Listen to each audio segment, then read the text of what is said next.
The morning of June 16, 1944. Saipan Island, Northern Mariana Islands. Staff Sergeant Alex Smith crouched behind a hastily dug firing position, his fingers tight around the grip of his Browning .30 caliber machine gun. The pre-dawn darkness had given way to grey light, and through the smoke and coral dust, he could see them coming low-slung shapes rumbling toward the marine beachhead with a mechanical grinding that made his chest tighten. Tanks, Japanese tanks, more than he'd ever seen in one place. Behind them came wave after wave of infantry, their voices rising in the morning air, a sound that every Marine on Saipan had learned to dread. Smith had been in the Pacific for 2 years. He'd seen the Japanese fight with a ferocity that defied reason, had watched them charge into machine gun fire without hesitation, had pulled the trigger on his M1917 Browning until the barrel glowed red. But tanks were different. Tanks couldn't be stopped with rifle fire. Everyone knew that. That's what tanks were for, to roll over infantry positions, to shrug off small arms fire, to break defensive lines through sheer mechanical superiority. If you're enjoying this deep dive into the story, hit the subscribe button and let us know in the comments from where in the world you are watching from today. The lead tanker Type 95 Hargo, though Smith didn't know its designation yet pivoted slightly, its turret traversing toward the Marine positions. Smith opened fire anyway, more out of frustration than tactical sense. The .30 caliber rounds sparked off the tank's hull in bright flashes, and Smith cursed under his breath. Of course they did. What did he expect? Rifle caliber ammunition against armor plate. It was like throwing stones at a fortress. But then something strange happened. The tank's movements became erratic. It lurched to one side, then began moving in a slow, aimless circle. The turret stopped traversing. Through the smoke, Smith could see other tanks behaving the same way, confused, directionless, like children's toys with their springs wound wrong. Some stopped moving altogether. Others continued forward but veered off course, crashing into shell craters or grinding to a halt against obstacles they should have easily navigated. What Smith couldn't see, what none of the Marines in that first desperate hour could see, was what was happening inside those tanks. Couldn't see the panic in the crew's eyes as .30 caliber rounds punched through armor that was never meant to stop them. Couldn't see the commanders slumping over inside their cramped turrets, hit by bullets that had passed through supposedly protective steel as easily as through paper. Couldn't hear the screams of drivers and gunners as machine gun fire found every gap, every weakness, every thin plate in armor that measured, at its very thickest, just 12 millimeters less than half an inch. The Type 95 Hargo light tank represented the Japanese Empire's answer to a very specific problem. In the early 1930s, the Imperial Japanese Army had faced a dilemma that would, more than a decade later, cost thousands of young men their lives in the most horrific way imaginable. The problem was simple. Their existing medium tank, the Type 89, couldn't keep up with motorized infantry. When trucks could move at 40 kilometers per hour and your primary infantry support tank could barely manage 25, you had a mechanized force that wasn't very mechanized at all. The solution, developed between 1933 and 1935, was the Hargo, a light, fast tank that could race ahead with the cavalry, support infantry advances, and operate effectively in the terrain where Japan expected to fight its wars: the mountains and rice paddies of China, the forests of Manchuria, the steppes where Japanese and Soviet forces faced each other across an increasingly hostile border. The designers at Mitsubishi Heavy Industries created what they thought was a reasonable compromise. The Hargo would be light, just 7.5 tons, roughly half the weight of the Type 89 it was meant to supplement. It would be fast, capable of 45 kilometers per hour on good roads, faster than any Japanese tank that had come before. It would be mechanically reliable, powered by an air-cooled diesel engine that wouldn't need the precious gasoline that Japan's military struggled to secure. And it would be armed adequately for its intended role, with a 37mm gun capable of destroying enemy fortifications and a pair of machine guns for infantry support. But to achieve that speed, that range, that reliability, something had to give, and what gave was armor. The Hargo's designers spec'd the thickest armor plates at 12mm, the thinnest on the roof, on the floor, on certain sections of the hull, was just 6mm. For context, a standard sheet of automotive-grade steel is typically 1.2mm thick. The Hargo's thickest armor was the equivalent of 10 sheets of car-body steel. Its thinnest armor was 5 sheets. The decision wasn't made casually. When the Type 95 was proposed in 1935 at a meeting of the Army Technical Bureau, the infantry branch raised immediate concerns.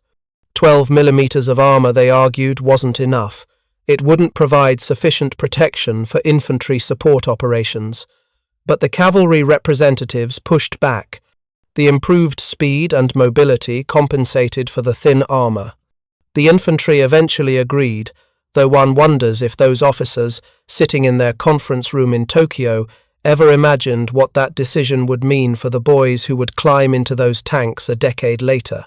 Because in 1935, the decision made a certain kind of sense. The Type 95's armor was designed to defeat 7.7mm armor-piercing rounds, the standard anti-tank threat in the China theater, where Japan expected to deploy these vehicles. Against the rifles and machine guns of the Chinese armies it faced in the Second Sino-Japanese War, which began in 1937, the Hargo performed exactly as designed. It was fast, maneuverable, reliable, and effectively immune to the small arms fire it encountered. Production ramped up slowly at first. Just 100 vehicles were built between 1936 and 1939.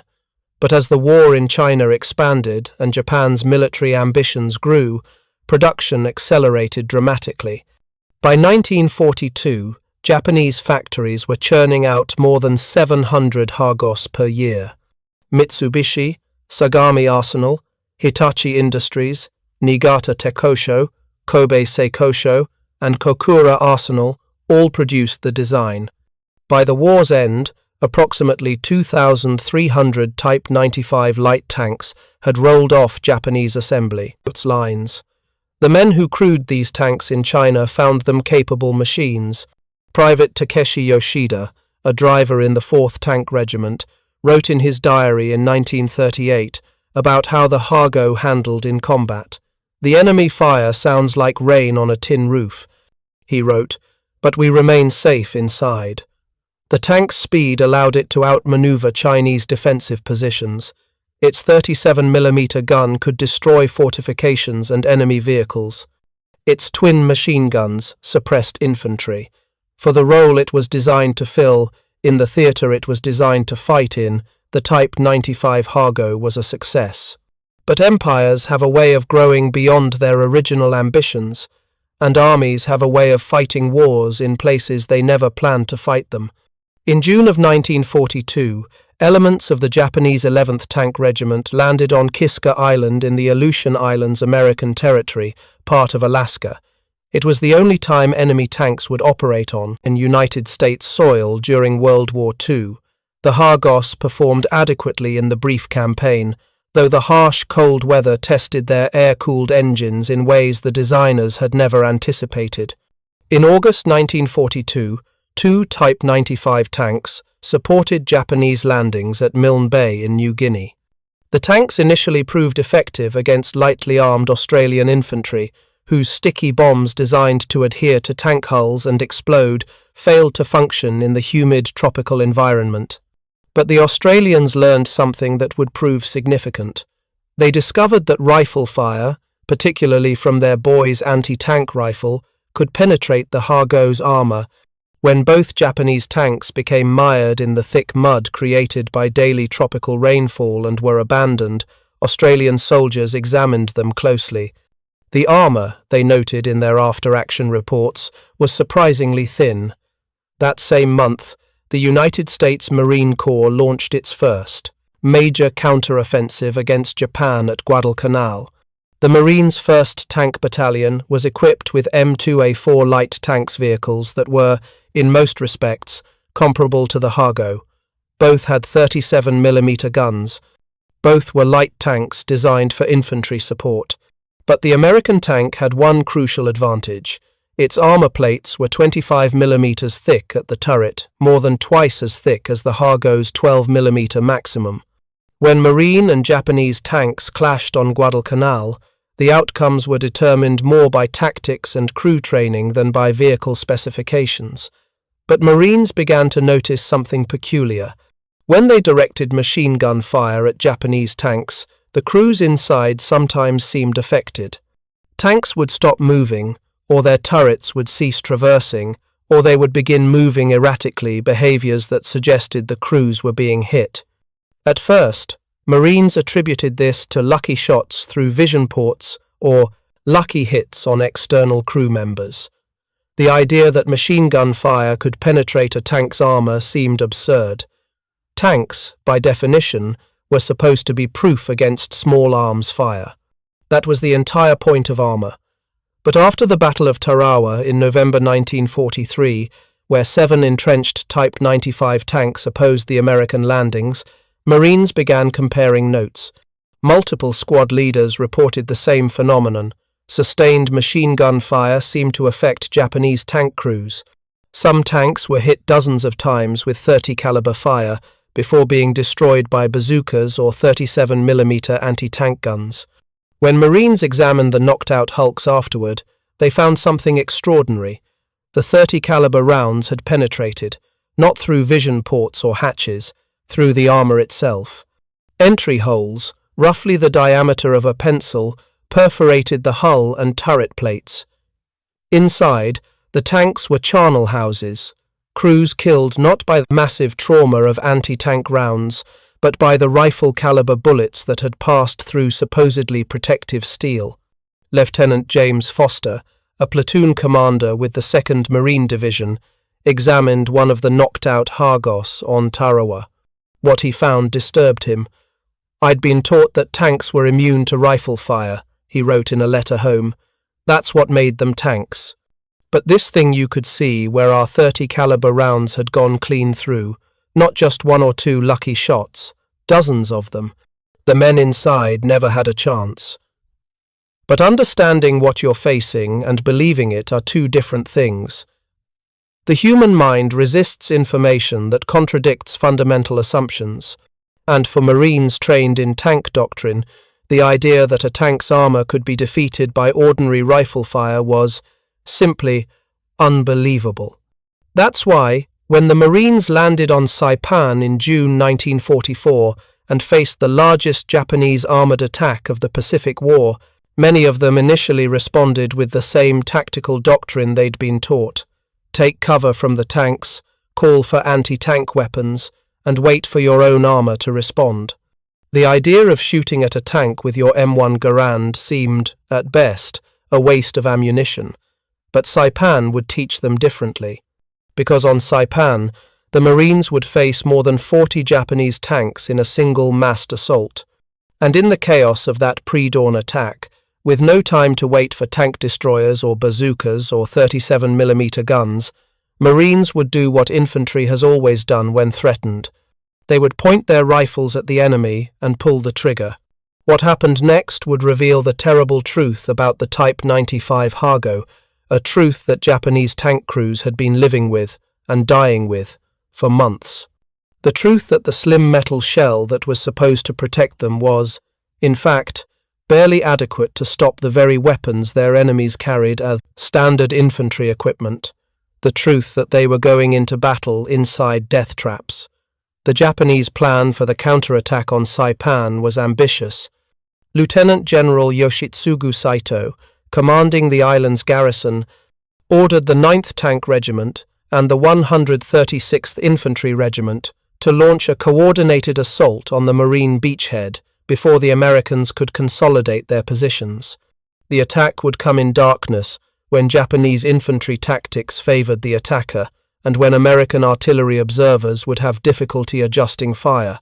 The 9th Tank Regiment assembled 44 tanks for the assault, a mixture of Type 95 Hargo light tanks and Type 97 Chiha medium tanks. By Japanese standards, this was an enormous armoured force. Most Japanese tank actions in the Pacific involved just a handful of vehicles. To commit more than 40 tanks to a single attack represented the largest concentration of Japanese armour that would be deployed in any Pacific battle. Colonel Takashi Goto commanded the tank regiment. He was a veteran of the China campaigns, where he'd seen the Hargo perform effectively. But Goto harboured no illusions about what his tanks would face on Saipan. He'd received intelligence reports about American tank capabilities. He knew the Marines had landed with M4 Sherman medium tanks vehicles with 76mm guns and armour up to 90mm thick. The Type 95's 37mm gun couldn't penetrate a Sherman's frontal armour at any range. The Sherman's 75mm gun could destroy a Hargo from over 1,000 metres away. But Goto's orders were clear. The counterattack would proceed. The tanks would lead the assault, with infantry following behind. Speed and surprise would compensate for the disparity in armour. At least, that was the plan. At approximately 3 in the morning on June 17th, the Japanese tanks began moving. The sound of their engines, the distinctive whine of the Mitsubishi diesel engines that powered the Hargos carried across the humid night air. Marines in their defensive positions tensed. The sound of approaching armour in darkness triggers a primal response in infantry. You can't see the threat. You can't easily judge distance or direction. You just know that something large and mechanical and capable of killing you is getting closer.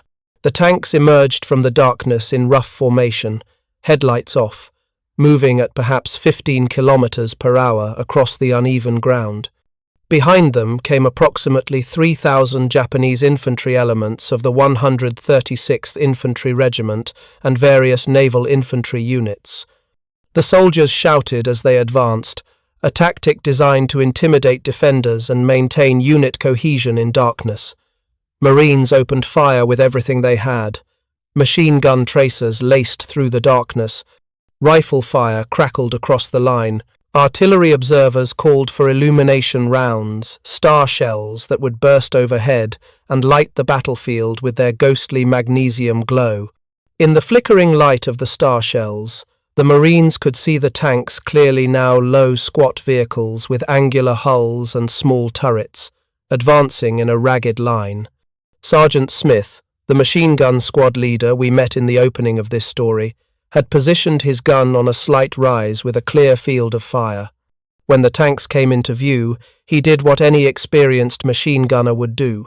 He opened fire at the accompanying infantry, trying to separate the foot soldiers from their armoured support. The .30 caliber rounds wouldn't hurt the tanks themselves, but they could kill the soldiers following behind. Except the rounds didn't just kill infantry. Smith watched through his sights as his fire raked across one of the lead tanks. Sparks flew where bullets impacted the hull, and then, impossibly, the tank stopped. Not knocked out by a bazooka or anti-tank gun. Just stopped. The turret, which had been traversing toward Smith's position, went still. For a moment, Smith thought perhaps he'd gotten lucky, that a round had somehow found its way through a vision port. But then he noticed other tanks in the line behaving similarly. Where Marine machine gun fire concentrated on a vehicle, that vehicle's movements became erratic or ceased altogether. What Smith couldn't know, what none of the Marines could know in that moment, was the horror unfolding inside those tanks. The M2 armour-piercing rounds that the Marines fired from their Browning machine guns had a muzzle velocity of approximately 2,600 feet per second. The hardened steel core of those rounds could penetrate 10.6 millimeters of armour plate at 100 yards. At closer ranges, they could punch through 12 millimeters. The Type 95 Hargo's maximum armour thickness was 12 millimeters.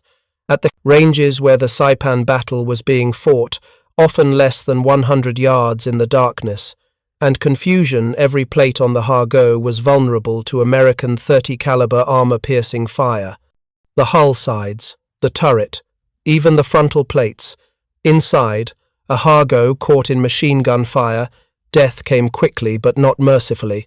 The steel core rounds penetrated the armor with a sharp crack, the sound of metal yielding to greater force. The bullet, traveling at supersonic speed, entered the crew compartment as a supersonic projectile in an enclosed metal space. In that confined interior, just large enough for 3 men sitting or crouching in cramped positions, there was nowhere to hide. The ricochets alone could be lethal. A bullet might penetrate the hull, strike an internal component, fragment, and send shrapnel through the crew compartment at lethal velocities. But most crews didn't die from ricochets. They died from direct hits. A .30 caliber round entering a tank through the hull had a high probability of striking one of the 3 crew members inside. The commander, standing in the cramped turret with his head and shoulders partially exposed, was particularly vulnerable. Tank commanders often had to expose themselves to direct the vehicle and acquire targets. A burst of machine gun fire raking across a turret had a good chance of hitting the commander even if he was partially buttoned up. Corporal Yamada Kenji was a driver in the 4th Company, 9th Tank Regiment. He survived the Saipan attack, one of the few who did, and his account recorded after the war provides a glimpse into what the battle was like from inside a Hargo.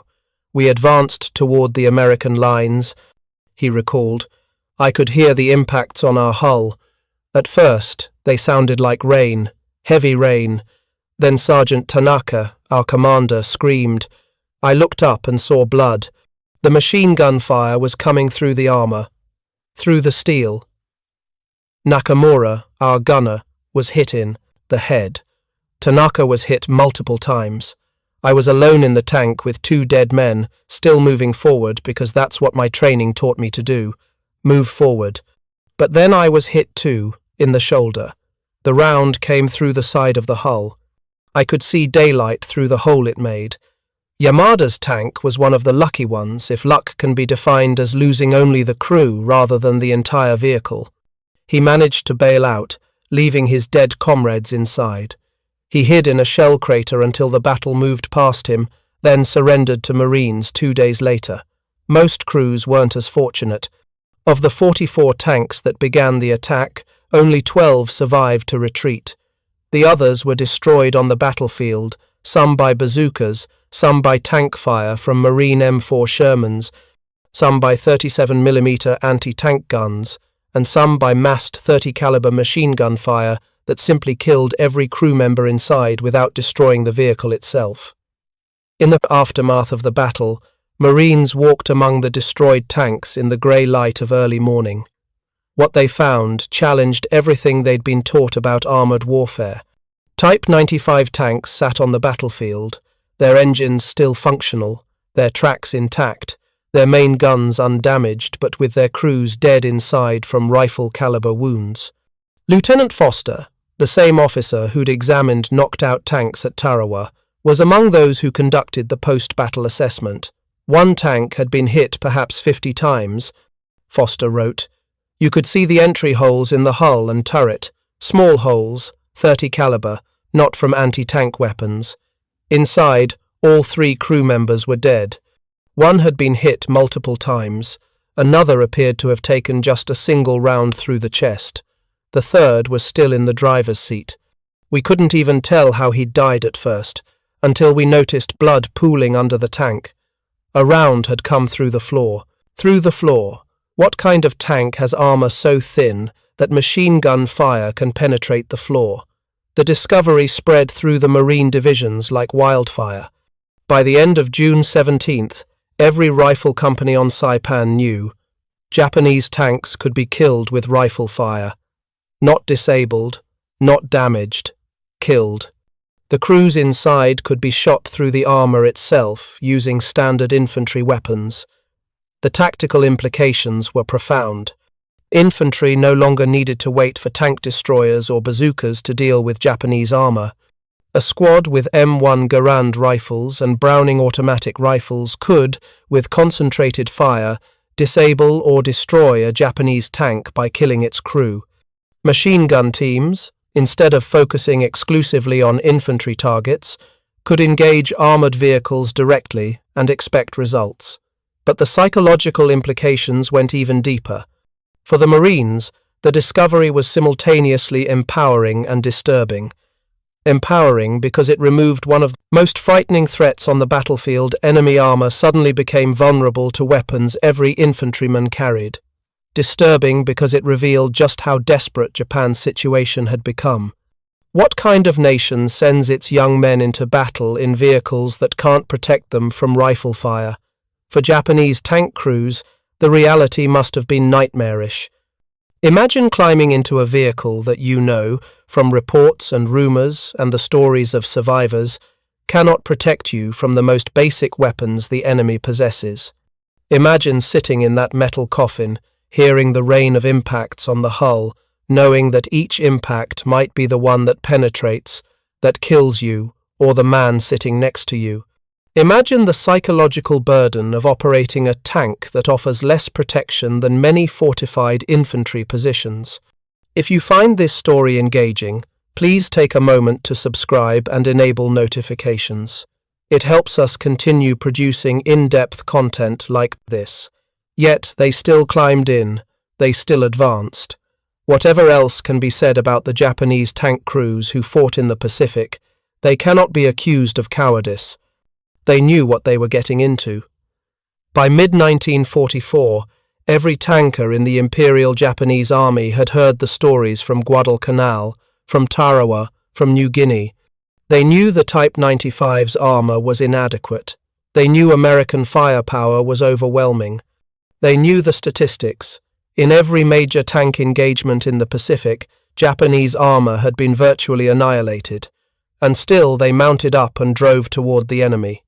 The United States military, with its characteristic thoroughness, wanted hard data on Japanese tank vulnerabilities. After the recapture of Kiska Island in August 1943, 2 Type 95 tanks that the Japanese had abandoned were shipped to Aberdeen Proving Ground in Maryland for evaluation. Aberdeen was the U.S. Army's primary facility for testing and evaluating weapons and equipment. If you wanted to know exactly what a weapon system could and couldn't do, you sent it to Aberdeen. The tests conducted on the captured Hargos were systematic and revealing. Engineers measured armor thickness at multiple points on the hull and turret. They recorded the results, 6 to 12 millimeters, exactly as intelligence reports had suggested. They tested the armor's hardness and composition.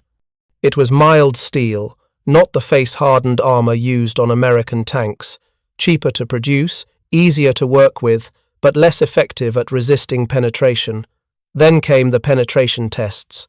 Technicians fired 30 caliber M2 armor-piercing rounds at the tanks from various angles and distances. The results confirmed what Marines had discovered in combat. At ranges under 200 yards, the 30 caliber AP round could penetrate the Hargo's armor reliably. At closer ranges, under 100 yards, penetration was virtually guaranteed at any angle. Even the 30 caliber ball ammunition standard FMJ rounds without hardened cores could penetrate the thinner 6mm armor plates that protected the roof, floor, and rear engine compartment. The Aberdeen tests also revealed why some Marines had reported their rifles being effective against Japanese tanks. The M1 Garand rifle, firing the same .30-06 cartridge used in the Browning machine gun, had a muzzle velocity of about 2,800 feet per second. At close range, with armor-piercing ammunition, a skilled marksman with a Garand could, in fact, penetrate a Type 95's armor. It wasn't reliable, the armor was right at the threshold of what the round could defeat, but it was possible. The test results were compiled into classified reports that were distributed to Pacific commands. The conclusion was blunt. The Japanese Type 95 light tank does not provide adequate protection against standard U.S. infantry weapons. Crews should be considered vulnerable to rifle-caliber fire. Tactical doctrine should reflect this vulnerability.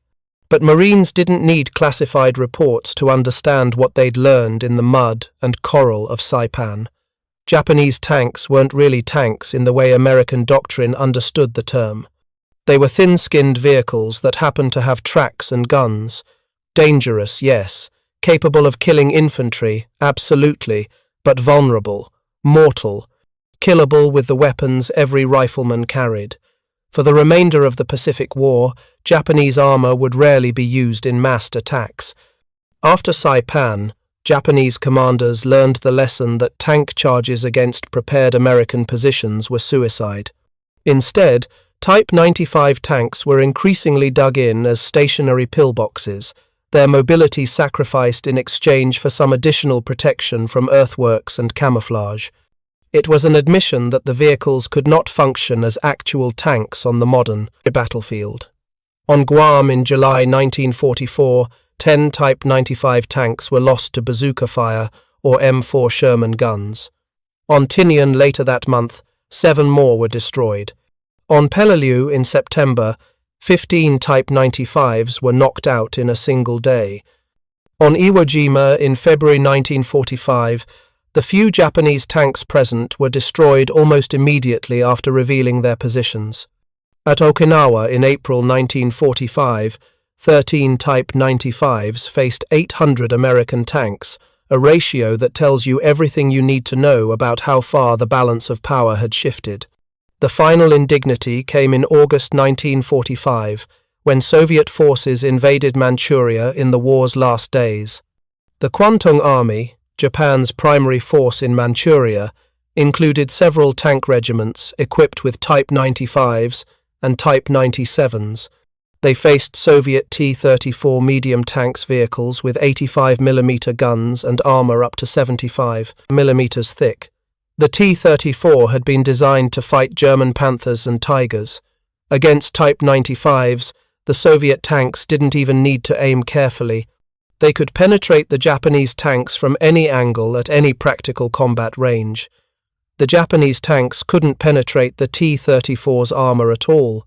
The Battle of Shumshu, one of the final tank battles of World War II, saw Japanese Type 95 tanks attempting to counterattack Soviet beachheads.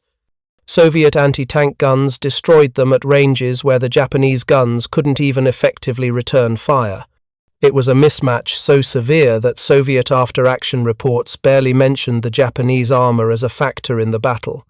But statistics and battle reports, however grim, don't fully capture the human cost of Japan's failed tank program. Behind every destroyed Type 95, behind every burned-out hulk abandoned on a Pacific island, were 3 young men, a driver, a gunner, and a commander who climbed into a vehicle they must have known couldn't protect them and advanced toward an enemy whose weapons could kill them through supposedly protective steel. Survivors' accounts from Japanese tank crews are rare. Most didn't survive. But the few testimonies that exist share a common theme: knowledge of the tank's inadequacy, combined with a sense of fatalistic duty. Corporal Yamada, whose account we heard earlier, put it this way in his post-war interview: "We knew, all the tankers knew, the Americans' guns could go through our armor. But what could we do? Our duty was to fight. Our commanders ordered us forward. So we went forward. We didn't expect to survive. We just hoped to inflict some damage before we died." That phrase, "we didn't expect to survive," appears repeatedly in the accounts of Japanese tank crews who fought in the Pacific. It represents a fundamental difference in how Japan and America approached armored warfare. American tank doctrine emphasized crew survival. If a tank was hit, the crew was trained to bail out quickly. Tanks could be replaced more easily than trained crews. Better to lose the vehicle and save the men. Japanese doctrine, shaped by an entirely different military culture and constrained by industrial limitations, made no such calculations. Tanks weren't expected to survive. Crews weren't expected to bail out. The Type 95's design included no quick escape hatches, no blowout panels, no automatic fire suppression systems. Because the assumption, built into the very design philosophy, was that the crew would fight until the tank was destroyed, and when the tank was destroyed, the crew would die. This wasn't unique to tank crews. Japanese military culture in World War II valorized death in combat and stigmatized surrender. But tank crews faced a particular psychological burden. Infantry could take cover, could retreat, could surrender if circumstances made it necessary. Tank crews were trapped inside steel boxes that moved slowly, made noise that attracted fire, and offered protection that everyone knew was inadequate. Climbing into a Type 95 wasn't tactical movement. It was a form of death sentence carried out slowly, at the speed of a diesel engine, toward an enemy whose weapons you knew could kill you. The American soldiers and Marines who fought against these tanks sometimes expressed a kind of grim sympathy for their opponents. Lieutenant Foster, examining destroyed Japanese tanks after battle, wrote, "You hate them, of course. They're trying to kill you. But when you see what they were working with, what kind of equipment their country sent them into battle with, you feel something else too. Pity, maybe. These poor bastards never had a chance. Their generals sent them to die in tin cans painted green. The Type 95 Hargo remained in production until at least 1943, and possibly later, even as it became clear that the design was obsolete, even as casualty and reports piled up. Japan continued manufacturing a tank that could be defeated by rifle fire. This wasn't because Japanese engineers were incompetent, it was because Japan faced an impossible situation. They needed tanks. They needed them in large numbers. They lacked the industrial capacity to build truly modern armored vehicles. They lacked the steel to add more armor. They lacked the powerful engines needed to move heavier tanks, so they built what they could build: light, fast, mechanically reliable vehicles with armor that couldn't stop American bullets. It was a microcosm of Japan's entire strategic situation in the Pacific War. Facing an enemy with overwhelming industrial superiority, fighting a war they couldn't win, they sent young men to die with inadequate equipment because adequate equipment didn't exist and couldn't be produced. The irony is almost unbearable. The Type 95 Hargo was designed to be a successful tank, and in its intended role supporting infantry in China against an enemy without significant anti-tank capabilities, it was successful. Fast, reliable, adequately armed for the mission. The designers made rational choices based on the information available to them in 1935. The cavalry officers, who pushed for lighter armor in exchange for greater speed, made a defensible tactical argument. But by 1944, that rational 1935 design had become a death trap. The war Japan ended up fighting was not the war the Type 95 was designed for. The enemies it faced carried weapons far more powerful than Chinese rifles. The distances it had to cover, the terrain it fought on, the tactical situations it encountered, all bore little resemblance to what the designers had envisioned. And the young men who crewed those tanks paid the price for that miscalculation with their lives. Staff Sergeant Alex Smith survived the Battle of Saipan. He'd lived to see the war's end, return home to Pennsylvania, and spend the next 50 years trying to reconcile what he'd experienced with the sanitized versions of the war that appeared in newsreels and history books. In a 1992 interview, conducted by the Marine Corps History Division shortly before his death, Smith was asked about his most vivid memory from the Pacific. "The tanks," he said without hesitation, "the Japanese tanks on Saipan, not because they were dangerous though they were, don't misunderstand me, but because of what they represented. Here were these poor bastards, climbing into machines that we could kill with our rifles. With rifles. And they knew it. They had to know it. But they came at us anyway. That's what I remember.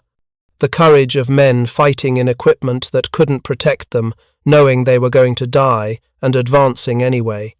The interviewer pressed him on this. How did it feel, as a Marine, to fight an enemy equipped so inadequately? Smith's answer is worth recording in full. You ask me how. It felt. I'll tell you. It felt wrong. Not wrong to kill them, that was war. That's what we were there to do. But wrong that it had to happen that way. That their country sent them to fight in vehicles that were obsolete, inadequate, death traps. We had Shermans, bazookas, anti-tank guns. They had tin cans with engines. It wasn't a fair fight. And war isn't supposed to be fair, I know that. But there's unfair, and then there's that. Sending men to die in equipment you know can't protect them isn't tactics. It's murder dressed up in orders and doctrine. Smith's observation cuts to the heart of what the Type 95 Har-Go story reveals about the Pacific War. This wasn't just a tale of one obsolete tank model. It was a manifestation of the vast industrial and technological chasm that separated Japan from the United States. A chasm that Japanese leaders understood, perhaps better than anyone, but felt powerless to bridge. By 1944, Japan's industrial situation was desperate. American submarines had largely severed the maritime supply lines that kept Japanese factories running. Oil, crucial for both military operations and industrial production, was in critically short supply. Steel production had been declining since 1943. The skilled workers who might have designed and built better tanks had been drafted into the military or were working on higher priority projects like aircraft production. The few attempts Japan made to develop more modern tanks illustrate the impossibility of their situation. The Type 3 K-RE, intended as a replacement for the Har-Go, mounted a higher velocity 47mm gun in a new turret, but only a handful were built. The Type 4 Shito medium tank, with a 75mm gun and thicker armour, seemed promising, but the first prototype wasn't completed until 1944, and only 2 were ever manufactured. The Type 5 Chi-Ri, intended to be Japan's answer to the Sherman, had a 75mm gun and 75mm of armour. 6 were under construction when the war ended. None saw combat. So Japan continued producing what it could produce. Type 95 Hargos and Type 97 Chihas, tanks that were obsolete by 1942 standards, but could at least be manufactured with available materials and expertise. The alternative was no tanks at all. And from a certain perspective, obsolete tanks were better than no tanks. At least they provided mobile firepower. At least they could support infantry attacks, suppress enemy positions, destroy fortifications. At least that's what commanders told themselves as they ordered crews into vehicles that couldn't stop rifle fire. The captured Type 95 tanks that ended up at Aberdeen Proving Ground after the war became something of a curiosity for American military personnel. Soldiers and engineers who examined them came away with a mix of technical interest and profound disquiet. The engineering was actually quite clever. In places, the bell crank suspension system was simple and effective. The diesel engine was reliable and fuel efficient. The gun mount was well designed for its intended purpose. But the armour. Always, the conversation came back to the armour. How thin it was, how inadequate, how the designers had made choices that, in hindsight, seemed almost criminally negligent. Except they weren't negligent. They were constrained by weight requirements, by engine limitations, by steel availability, by the tactical assumptions of 1935 that had proven catastrophically wrong by 1944. One Aberdeen engineer, Captain Robert Morrison, wrote in his evaluation report, "This vehicle represents competent engineering work within severe constraints. The problem is not that it was poorly designed for its original purpose. The problem is that its original purpose became irrelevant, and no amount of clever engineering could adapt it to the mission it was actually required to perform. You cannot fix a fundamental strategic mismatch with tactical adjustments." Morrison's observation applies to more than just tank design.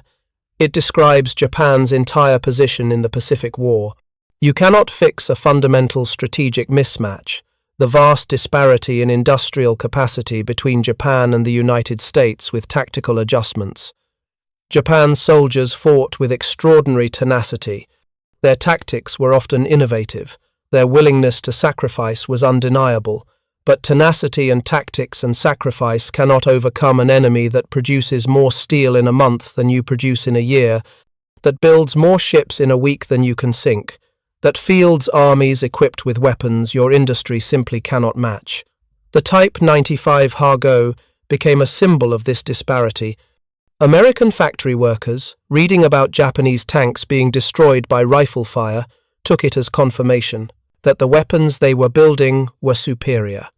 Japanese families, learning how their sons died torn apart by bullets that passed through inadequate armor, understood in a visceral way that their country was losing the war. But there's another dimension to this story that deserves attention. The Type 95 Hargo was not just inadequate against American weapons.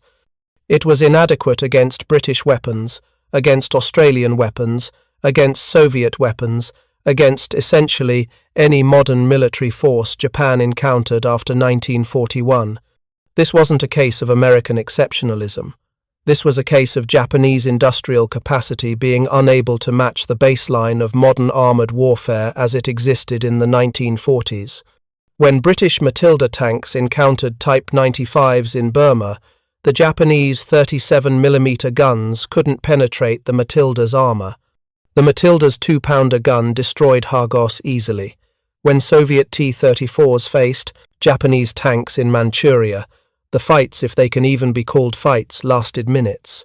The Type 95 wasn't just outclassed by American Shermans. It was outclassed by virtually every medium tank design from the major powers. This raises an uncomfortable question.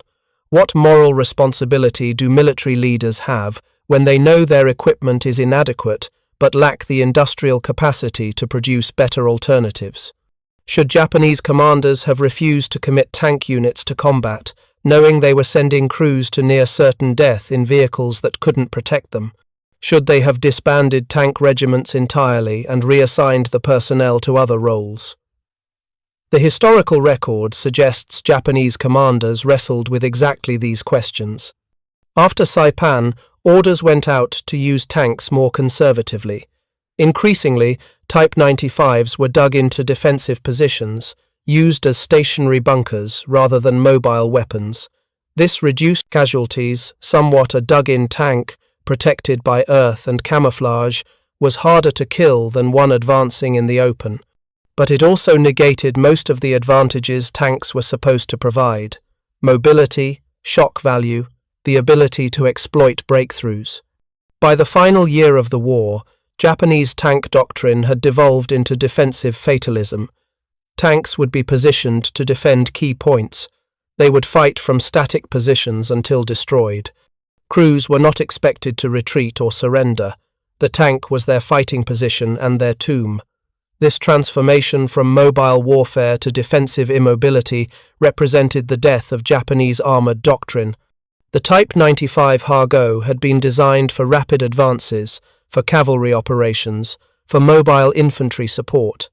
Instead, it ended its service life as an inadequate pillbox, offering minimal protection to crews who knew each incoming shell might be their last. Consider the mathematics of attrition. Approximately 2,300 Type 95 tanks were produced. Each had a crew of 3. That's nearly 7,000 men who served as Hargo crew members at some point during the war. The vast majority did not survive. Exact casualty figures are impossible to determine. Japanese military records from the war's final years are incomplete or destroyed, but analysis of unit histories and battle reports suggests that tank crew casualties exceeded 90% in the Pacific Theater by 1945. 90%. 9 out of every 10 men who crewed a Type 95 Hargo died in combat. Not because they were poor soldiers, not because they lacked training or courage, but because they were fighting in vehicles that their own doctrine eventually treated as expendable, that their enemies could destroy with weapons designed to kill infantry, not armor. The United States lost approximately 1,735 M4 Sherman tanks during World War II, destroyed, not just damaged. The Sherman had a 5-man crew. That's potentially 8,675 crew members at risk. But American tank crew casualties were roughly 25%, about 2,000 men killed. The difference isn't explained by American tanks being invulnerable. Shermans had their own serious flaws, particularly against German armor. The difference is explained by American doctrine that emphasized crew survival, by industrial capacity that could replace destroyed tanks, and by armor that at least provided basic protection against rifle-caliber weapons. Japanese tank crews had none of these advantages. Their doctrine emphasized fighting to the death. Their industry couldn't replace losses, and their armor couldn't protect them from the most basic infantry weapons their enemies carried. The final chapter in the Type 95 story came after the war, in a way that would have seemed impossibly ironic to the men who died of them. Approximately 50 Type 95 tanks were captured intact by Chinese forces during the war's final stages. After Japan's surrender, both nationalist and communist forces in China used these tanks during the Chinese Civil War. The same vehicles that had terrorized Chinese forces in the 1930s, now captured and turned against each other, continued to see combat until the early 1950s.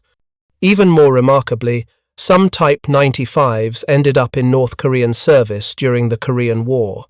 There are unconfirmed reports of Hago tanks participating in the North Korean invasion of South Korea in June 1950. By then, the design was 15 years old, thoroughly obsolete, vulnerable to virtually every anti-tank weapon in existence. Yet they were still being used, because even obsolete armor is better than no armor when you lack alternatives. The last confirmed combat use of a Type 95 Hago occurred in 1954, when French forces fighting in Indochina encountered several Japanese tanks being used by Viet Minh forces. A 1935 design, still in combat nearly 20 years after its introduction, facing weapons and tactics that would have been unimaginable to its designers. Today, approximately 15 Type 95 Hago tanks survive in museums worldwide.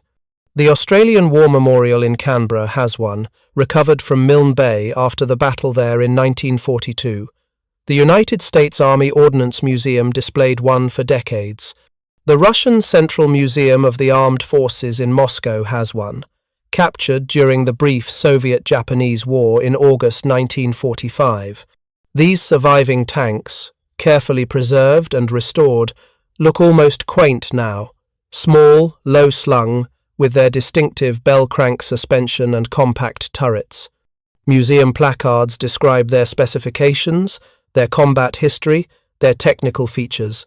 But standing next to one, you're struck by how thin the armor looks, how small the crew compartment is, how vulnerable the whole design seems. Museum visitors sometimes run their hands along the hulls of these preserved Hagos, feeling the metal that once protected or failed to protect 3 young men inside. If you look closely, you can sometimes still see the impact marks, small divots and scars in the armor where rounds struck. Some penetrated, some didn't. Each mark represents a moment when death came close or arrived. The story of the Type 95 Hago is, ultimately, a story about the human cost of industrial warfare, when one side can no longer compete industrially. It's a story about young men sent to die in inadequate equipment because adequate equipment didn't exist. It's a story about the terrible mathematics of war, where strategic failures compound into tactical impossibilities that play out in individual tragedies, 3 men at a time, inside thin-walled steel boxes that couldn't stop bullets.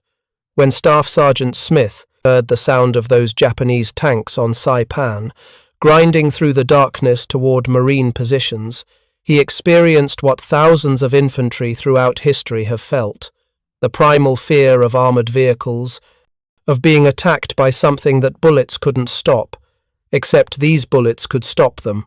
That was the revelation. That was the dark irony. That American infantry, firing weapons designed to kill other infantry, could penetrate armor designed to protect against those same weapons. The Marines laughed, sometimes, after the battle. Gallows humor, the kind soldiers use to process trauma.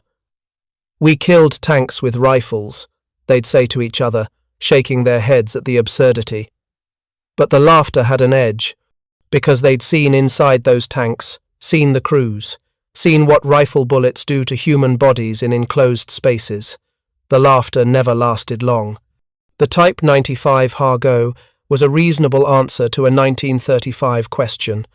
But by 1944, the question had changed, the battlefield had changed, the enemy had changed, and the tank, frozen in its 1935 design, could not change to meet the new reality. So young men died, thousands of them, inside vehicles that couldn't protect them, facing an enemy whose standard infantry weapons could punch through supposedly protective steel, knowing, toward the end, what their fate would likely be, but climbing in anyway because duty demanded it, because orders required it, because their culture gave them no acceptable alternative. That's what the laughing Marines on Saipan couldn't fully grasp, in the immediate aftermath of battle. That yes, they'd killed tanks with rifles, but what they'd actually done was kill men. Men in inadequate equipment. Men failed by their industrial base, by their strategic situation, by decisions made in Tokyo conference rooms years before they'd ever climbed into a tank. The Type 95 Hargo represents, in miniature, the entire tragedy of Japan's Pacific War. A nation with limited resources, fighting enemies with unlimited ones, soldiers with unlimited courage, betrayed by limited capacity, technology frozen in time while the world moved forward, and in the end, 7,000 young men, drivers, gunners, commanders paying for those limitations with their lives, inside thin-walled boxes that couldn't stop the bullets that killed them. Thank you for watching. For more detailed historical breakdowns, check out the other videos on your screen now, and don't forget to subscribe.